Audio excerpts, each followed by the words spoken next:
mapahid at di mapapagilid.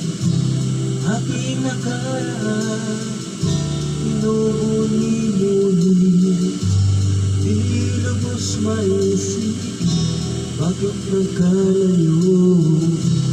Kaya ngayon ako, isang bigo. Nagkulang ba ako sa'yo? Na tayo'y ngayon nagkalayo. Walang nagawa kasalanan, kundi ang magmahal sa'yo ng lubusan.